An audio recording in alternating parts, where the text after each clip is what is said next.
কখনো শত্রু থেকে ভালোবাসা হইতে দেখছেন? রিভেন্স থেকে ভালোবাসা, যে মনে করেন যে রিভেন্স নিতে গেছেন, আপনি রিভেন্স নিতে যায় তার প্রেমে পড়ে গেছেন, বা তার সাথে আগের কোনো শত্রুতামি ছিল যে যার কারণে আপনি রিভেন্স নিতে গেছেন, বাট পরবর্তীতে তার সাথে তার প্রেমে পড়ে গেছেন, এরকম কোন ঘটনার সম্মুখীন হয়েছেন? আজকের যে গল্পটা, সেই গল্পটা কাইন্ড অফ এরকম, কারণ কারণ সেটাও বলবো। কারণ তো আছেই, অবশ্যই আপনারা ট্রাই করবেন যে কখনো শত্রুর প্রেমে পড়তে পারেন কিনা সেই জিনিসটা দেখার জন্য। তো এখন চলেন আজকের গল্পে যাই। আজকের গল্পের নাম তোমায় বলা হয়নি। তোমায় বলা হয়নি কেন বলা হয়েছে? কারণ এই ঘটনার যে এন্ডটা থাকে, এন্ডটা একটু অন্যরকম, কিন্তু আমার কাছে গল্পটা অ্যাভারেজ লাগছে। মানে ওইরকম যে আহামরি সুন্দর বা আহামরি আমাদের যে এখনকার গল্প আসতেছে ডে বাই ডে, তো ওইটার সাথে কম্পিটিশনে মনে করেন যে এই গল্পটা যে অনেক সুন্দর হয়েছে এরকম বলবো না। কারণ মনে করেন যে সবসময় ভালো রিভিউ দিতে মানুষ একঘেয়েমি হয়ে যায়। তো আজকে এর জন্য একটা অ্যাভারেজ নাটক নিয়ে আসছি, যেটা নিয়ে পরবর্তীতে আপনারা জানাবেন যে আপনাদের কাছে কেমন লাগছে আজকের নাটকের রিভিউটা। আর আপনারা সবসময় চিন্তা করেন যে জিহাদ হয়তোবা সবসময় সেম রিভিউ দেয়, মানে ভালো নাটকের রিভিউ দেয়, ওকে মনে হয় এই নাটকগুলা রিভিউ দেওয়ার জন্য বলা হয়। বাট এরকম কোনো কিছু না, আমাকে কোনো ভাবেই বলা হয় না। আমি জাস্ট খালি আপনাদের কাছে আপনাদের ভালো খারাপটা তুলে ধরি। তো আজকে চিন্তা করলাম এর জন্য যে একটা খারাপ না, এভারেজ একটা নাটক নিয়ে আসি। কোন নাটকই খারাপ না, কারণ একটা নাটকের পিছনে যে পরিমাণ এফোর্ট দেওয়া হয় আপনারা চিন্তাও করতে পারবেন না যে একটা নাটকের পিছনে কতটুকু এফোর্ট, কত মানুষের শ্রম থাকে, যে এই নাটকটা তৈরি করার জন্য প্রতিটা মানুষের মনে করেন যে রক্তবিন্দু পুরাটা ঢাইলা দেয়। আপনার কড়া রোদ হোক, বৃষ্টি হোক, ঠান্ডা হোক, মানুষগুলো যে খাটনি খাটে, আপনারা যদি কখনো সময় পান বা আপনাদের আশেপাশে কখনো নাটকের শুটিং বা সিনেমা শুটিং হয়, তখন আপনারা দেখতে পারবেন যে একটা নাটকের পিছনে কতগুলো মানুষ খাটে। আপনারা জাস্ট কিছুক্ষণ দেখেন আমরা কত দিন কত ঘন্টা শুটিং করি, এর কোনো আইডিয়া নাই আপনাদের। তো এর জন্য আমি কোনো নাটকেই খারাপ বলবো না, কারণ যখন নাটকটা তৈরি হয়েছে ওইটা অনেক মানুষের এফোর্ট আছে। তো এর জন্য কোনো নাটকই খারাপ না, অ্যাভারেজ আর ভালো এটার মধ্যেই থাকি। তো আজকের যে নাটকটা সেটা অ্যাভারেজ একটা নাটক, মানে আমার কাছে ওরকম ভালো লাগে নাই। কারণ মানে একটা সেম প্যাটার্ন, সেম গল্প ছিল, মানে এরকম গল্প আগেও আমি দেখছি ভাই, আমাদের দেশেই তৈরি হয়েছে। তো এরকম গল্প দেখছি দেখাই বলতেছি যে একটু চেঞ্জ আনা দরকার। তো আজকের যে গল্পটা সেটার নাম তো আমি বলে দিছি। তো এরপরে আপনাদের নায়িকা যে, সে হলো অনেক ভাইরাল একজন নায়িকা, নায়কও মোটামুটি ভাইরাল, বাট আমার কাছে এরকম প্যাটার্নের নাটকের জন্য সে ঠিক আছে, বাট একটু মনে করেন কমেডিয়ান তার দিয়ে হয় না। আমি এই পর্যন্ত তারে ওরকম কমেডি করতে দেখি নাই। ইয়াশ, রোহান আর কেয়া পায়েল কে দিয়ে সব প্যাটার্নের নাটকই হয়। তো আজকেরটা একটু রোমান্টিক, ইমোশনাল, প্লাস একটু রিভেঞ্জের ছোঁয়া। ফার্স্টের দিকে দেখানো হয় যে ইয়াশ কেয়া পায়েলকে প্রপোজ করতেছে, বাট কেয়া পায়েল এমন ভাবে তার প্রপোজটা রিফিউজ করে যে সে সহ্য করার মতো না। যে ফার্স্টের দিকে খুবই ইন্টারেস্টিং লাগে যে এটা কেন করছে, একটা সাসপেন্স আছে যে একটা ছেলে তো অবশ্যই না যায় না শুনা তো প্রপোজ করতে যাবে না একটা মেয়েকে, বাট এইভাবে রিজেক্ট করার রিজনটা কি, সেটার জন্য মানুষের অনেক সাসপেন্স আসে মনের ভিতরে। তো এইখানেও সেম জিনিসটা করছে। তারপরে টাইটেল আসে, টাইটেলের পরে যা দেখানো হয় যে একটা মেয়ে একটা মানুষের অ্যাটেনশন চাওয়ার জন্য তার রেস্টুরেন্টে রেগুলার আসতেছে, তার অ্যাটেনশন কিলার আর কি। তো তারই অ্যাটেনশন চাচ্ছে তার বান্ধবীকে দিয়ে, ওই রেস্টুরেন্টের ম্যানেজারকে এরকম একটা মানে ইসের মধ্যে ফালাচ্ছে।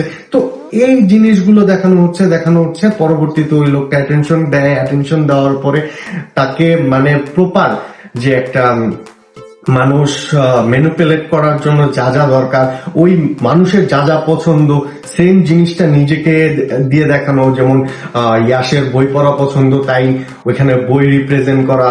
তারপরে ইয়াসের অন্য ছেলের সাথে কথা বললে জেলাস ফিল হয় কিনা, সের জন্য আরেকটা বন্ধুকে নিয়ে আসা। তো এই জিনিসগুলা করতেছে, করে করে করে করে অ্যাটেনশন কিল করতেছে। কেন করতেছে সেটাও আপনারা পরে যেয়ে বুঝবেন যে এই জিনিসটা এই কারণে করা হয়েছে।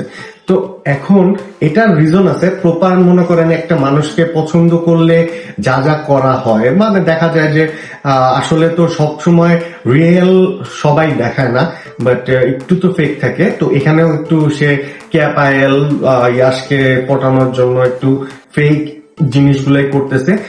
তো পরবর্তীতে হঠাৎ করে সে গায়েব হয়ে যায়। গায়েব হয়ে গেলে তখন তাকে অনেক জায়গার অ্যাড্রেস, অফিসের অ্যাড্রেস, তার বান্ধবীর নাম্বার থেকে শুরু করে যাবতীয় যতগুলা জায়গা আছে সবগুলা জায়গায় ইয়াস খুঁজে পাগলের মতো খুঁজতেছে।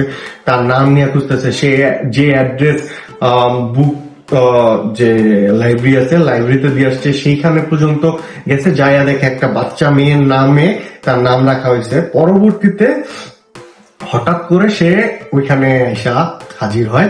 হাজির হওয়ার পরে সে যখন মানে ওইরকম ভাবে বলে যে তাকে টেস্ট করতেছিল যখন দেখছে ইয়াস, তখন কিন্তু সে নর্মালি একটা রিয়েক্ট করে সুন্দর মতো তাকে চিন্তা করছে যে আজকে প্রপোজ করবে।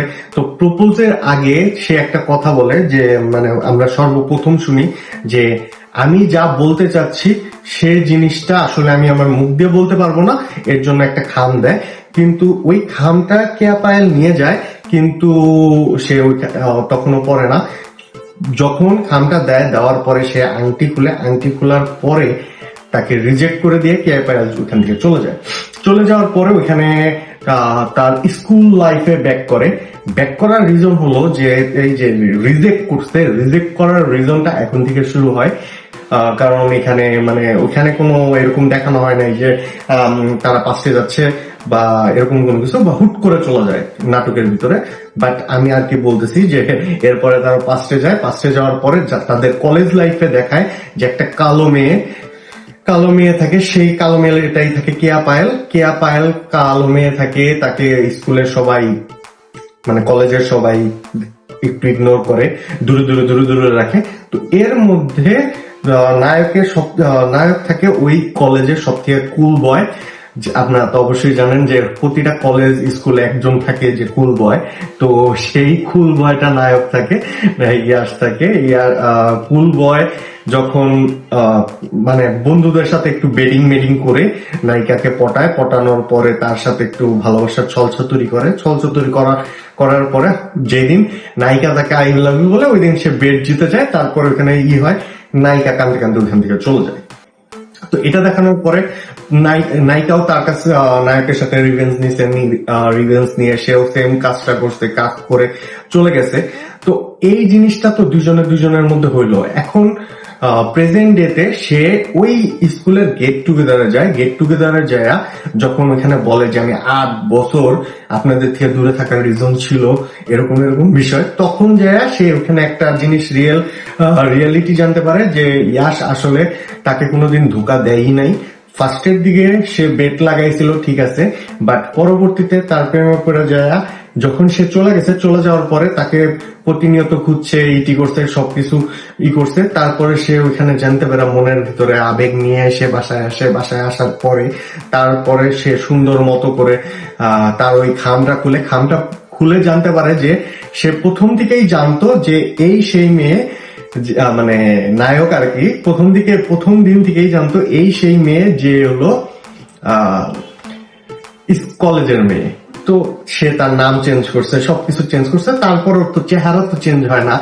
তো একটু কালো ভাব চেঞ্জ হয়েছে, কিন্তু চেহারা তো আর চেঞ্জ হয় না। তো সে বুঝতে পারছে, বুঝা সুন্দর মতো প্রথম দিন থেকে একদম শেষ পর্যন্ত সে ওয়েট করছে তার রিয়েল পরিচয়টা যাতে কেয়া পায়েল দেয়, বাট কখনো দেয় নাই। তো এর জন্য সে ওইটা খামের লেখা তাকে দিছে। সে পরবর্তীতে কান্নাকাটি, তারপরে যায় অ্যাজ ইউজুয়াল ওই রেস্টুরেন্টে ব্যাক করে যায়, আর দুজনের সাথে লিপটালিপটি, কান্নাকাটি, লিপটালিপটি, ইমোশনাল সিন অ্যান্ড এন্ড। তো এখানেই এন্ড হয়। এটা এর জন্যই আমি মনে করেন যে এরকম গল্প আপনারাও জানেন, আপনারাও দেখছেন এর আগে, যদি আপনাদের মনে হয়। তো আমিও এরকম গল্প অনেক দেখছি, মোটামুটি প্রতিটা নাটকের মধ্যেই এখন অনেক সুন্দর সুন্দর নাটক আসতেছে, যেটা একটার সাথে একটা মিল পাওয়া সম্ভব না, বাট এটা প্রায় আমার কাছে অনেকগুলা নাটকের 80-70% লাগছে যে মিলে গেছে। তো এর জন্য এটা আমার কাছে ওইরকম ভালো লাগে না, কারণ যখন একটা গল্প আমি এর আগেও দেখছি, তার আগেও দেখছি, তার আগেও দেখছি, সেম জিনিসটা রিপিট হচ্ছে, তো সেম জিনিসটা কিন্তু তখন ভালো লাগে না। তো এখানে নায়ক নায়িকা চেঞ্জ হইতে পারে, বাট সেম গল্পটা ওইখানে রিপিট হচ্ছে, তো এই জিনিসটা ভালো লাগে না। তো এর জন্য আই থিঙ্ক নতুন কিছু ট্রাই করা উচিত। আমি বলবো এখন যখন নতুন নতুন গল্প আসতেছে, তো এরকমই নতুন নতুন গল্প আনেন, এরকম মানে সেম প্যাটার্ন না, জাস্ট খালি নায়ক নায়িকা চেঞ্জ করে কপি পেস্ট করে দেওয়াটা ঠিক না। তো আমার মতে এই নাটকটা আমার কাছে ওইরকম ভালো লাগে নাই। তো আপনাদের কাছে কিরকম লাগছে সেই জিনিসটাও আপনারা জানাবেন। যদি আপনাদের ভালো লেগে থাকে তাহলে তো অবশ্যই থ্যাংক ইউ, আর যদি নাও ভালো লাগে থাকে সেটাও জানাবেন। আর আপনাদের কাছে এরপরে যদি কোনো নাটকের লাগে যে না আপনারা এই নাটকের রিভিউ চাইতেছেন, বা এই নাটক এই দুইটা নাটকের একসাথে কম্বো করে রিভিউ দেন যে কোনটা থেকে কোনটা বেটার, তো এরকমও যদি চান, বা কোনো হিরোর নতুন নাটকের চান, সেটা কমেন্টের মাধ্যমে জানান। আমি অবশ্যই আপনাদের কমেন্ট অনুযায়ী নেক্সট ভিডিও করব। আর সামনে তো অবশ্যই আপনারা জানতে পারছেন বা জানেন, আমার যদি ভিডিও দেখা থাকেন, যে আমি কুরবানিতে ইনশাল্লাহ কুরবানি স্পেশাল বা হাট স্পেশাল কিছু ভিডিও করব। অবশ্যই আপনাদেরকে আমি দেখানোর চেষ্টা করব হাটের অবস্থা। তো রিভিউ তো চলবেই, সাথে সাথে হাটও চলবে, তো দুইটাই একসাথে দেখাবো ইনশাল্লাহ। আপনারা ভিডিও দেখতে থাকেন, লাইক করে সাবস্ক্রাইব করে সাথে থাকেন, ইনশাল্লাহ আপনাদের সাথে অনেক দূর যেতে হবে আমার। তো ধন্যবাদ, আজকে এই পর্যন্তই, আল্লাহ হাফেজ।